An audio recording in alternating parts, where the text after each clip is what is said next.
everyone, it's Monica. I'm here with another video. It's a little later than most other people do this tag. It is the mid-year book freakout tag. I don't know who created this. I know it's been going on for a while. I saw a comment on somebody else's video that maybe it's Ellie and Chemi, I believe the names were. I forgot to screenshot it. If you know or are the creator of this tag, let me know and I can tag you in the description. The head you saw me push out of the way is Kaden. He's going to help me with this video.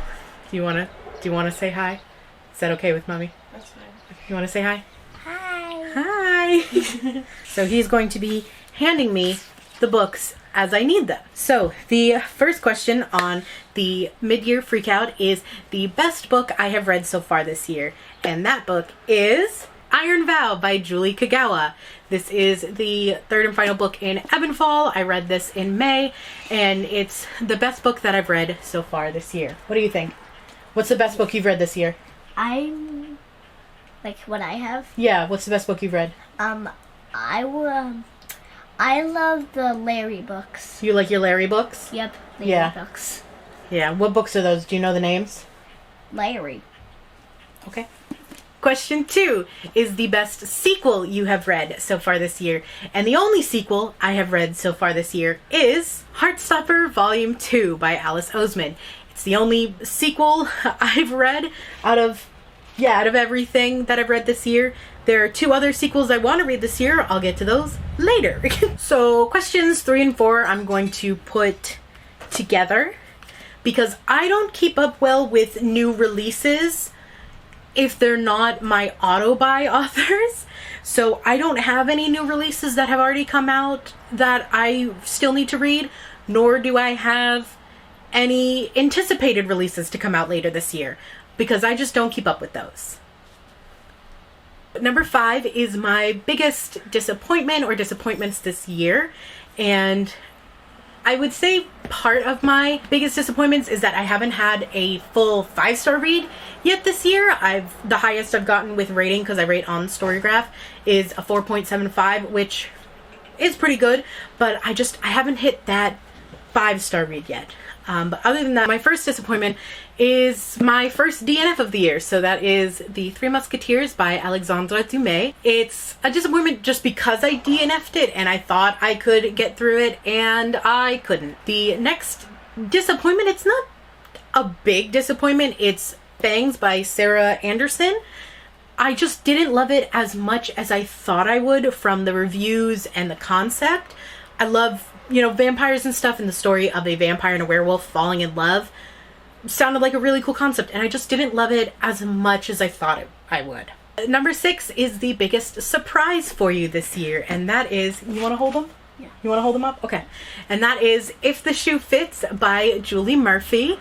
And I read last year her YA of Faith Taking Flight, and I just didn't like it. But this is a adult book by Julie Murphy, and I actually really loved it. It is a plus-size Cinderella retelling that has to do with like The Bachelor, and I very much love it. Question 7 is your a new favorite author, whether they are new to you or a debut. And that is Talia Hibbert, and I read Get a Life, Chloe Brown by her. So I'm definitely going to get the other 2 books of the Brown sisters. So it's Eve and... what's her sister's name?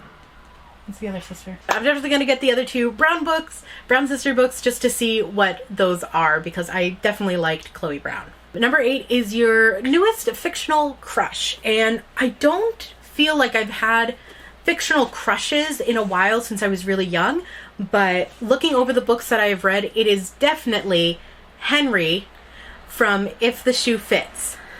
So I think Henry from this book is so cute. I loved the way that he loved Cindy, and if there's a Henry out there for me, I would be very happy.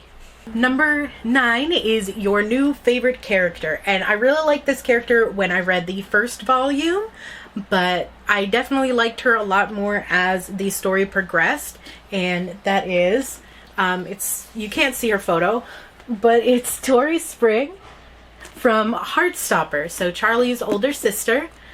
You can show the book. was fine. Turn it around. It's upside down and over. Turn it around. There you go. I really loved Tori. I thought she was a fun older sister, and she had so many funny lines throughout all 4 of the Heartstopper books. There you go. Okay. So we had a book mistake because they all just fell down, and now we fixed it. Yep. The stack of books fell over, but we fixed it. Number 10 is a book that made you cry, and that is The Iron Vow again. I cried partly because I thought we were going to lose one of the beloved characters, and also because it's the last book in the series, and I love the Iron Fae world so much. Do you have a book that's made you cry? No. No? Okay. I like all the books make me happy. Oh, all your books make you happy? Yeah, every single book I have on my bookshelf is making me happy, and I put some books away, like my flat books. Yeah, but all the other books on my bookshelf make me happy. Nice. Well, that goes into question 11, which is books that make you happy. Yep. So all of Kaden's books make him happy. So the books that made me really happy this year so far is If the Shoe Fits and Get a Life with Chloe Brown. And I think one reason that I really, really liked these books is the fat representation in the books of Cindy and Chloe. And I loved the way that they handled life and were just unapologetically themselves. Number 12 is the most beautiful book that you have acquired this year, whether it was given to you or you purchased it.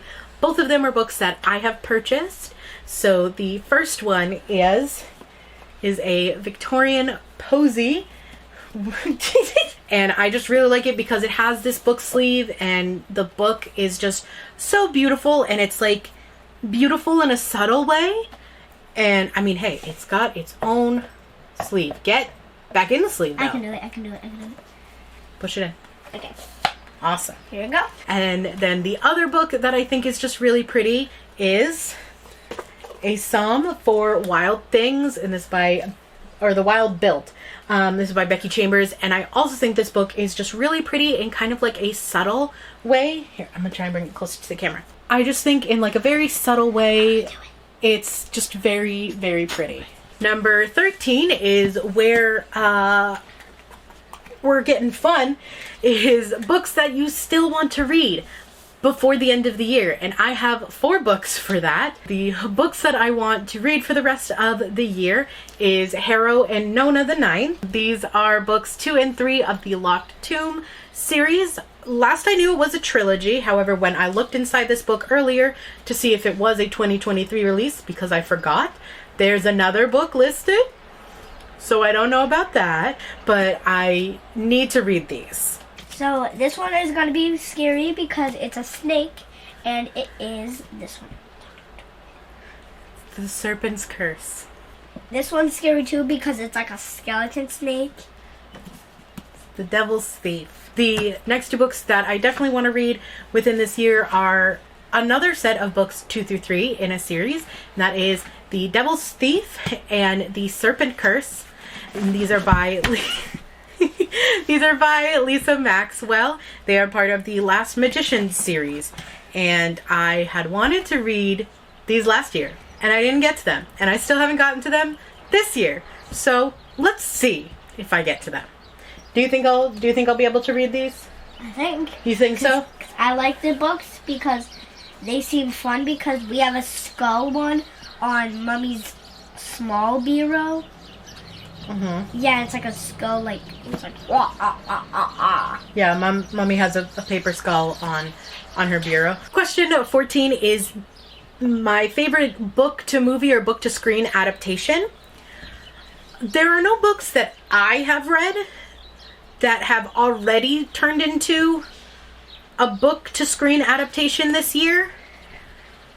The only one that I know of is A Ballad of Songbirds and Snakes, and that's not coming out until November. So that would really be the only one that I could think of for this question right now. But other than that, there's no books that I have read and enjoyed that have become or are rumored to become adaptations. So that question is blank for now. Just like the anticipated releases. What is your mid-year freak out? What are the books that made you cry, made you happy, made you laugh? What's the prettiest book you've read or you've gotten? And let me know below. And I will see you in another new video soon. A blank yo. A bientôt.